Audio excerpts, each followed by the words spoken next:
So umabot na yung item natin guys. This is a gaming chair which I ordered from Lazada. I'll be posting the link in the description below if you want to order some or if you want to purchase from the supplier where I purchased this from.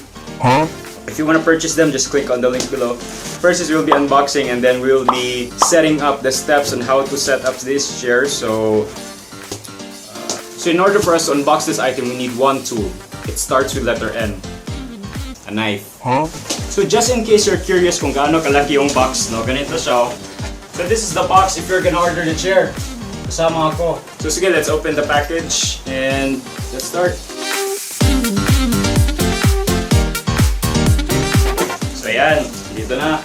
Ito po yung setup ng chair. Ang pangalan po nito ay Tai Chito. Okay. So first is meron tayong guide. Ito pala yung pang-massage dito sa likod. So ayan, ito yung first. Ito yung parang pillow sa likod. Ayan.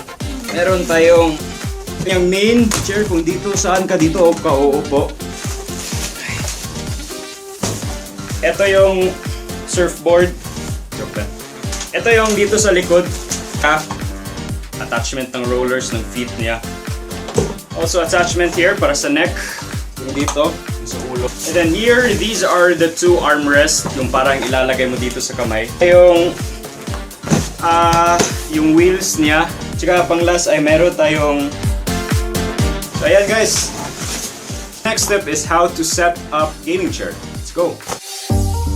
Backrest, cushion, leg supporter, 5-star feet, armrest, gas pole, massager, head pillow, screws, wheels, T-bracket, and tray. Step 1. Attach the tray at the back of the cushion. You should be using the 4 short screws with the Allen wrench provided in the package.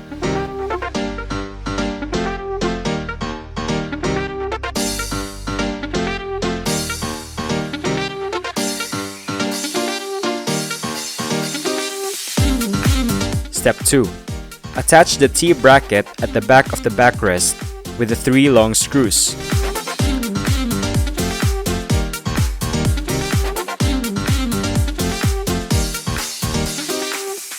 Step 3. Attach the 5 wheels on each hole on the 5-star feet.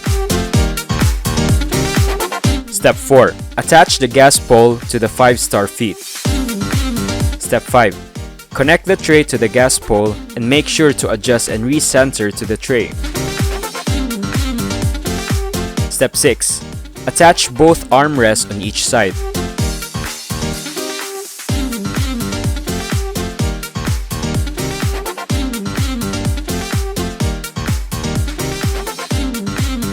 Step 7. I don't know what they're called, but I call them M&Ms. Attach the 4 M&Ms to each hole of the armrest. Step 8. Attach the leg supporter. Make sure that the soft side is facing upwards. Step 9. Place the massager.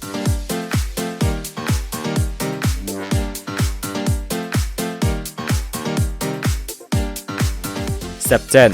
Place the head supporter. Step 11. You need a power bank or any USB type power source. So ayun guys, no, if you find this video tutorial helpful, then make sure to subscribe and click our channel for more videos. Yeah, peace.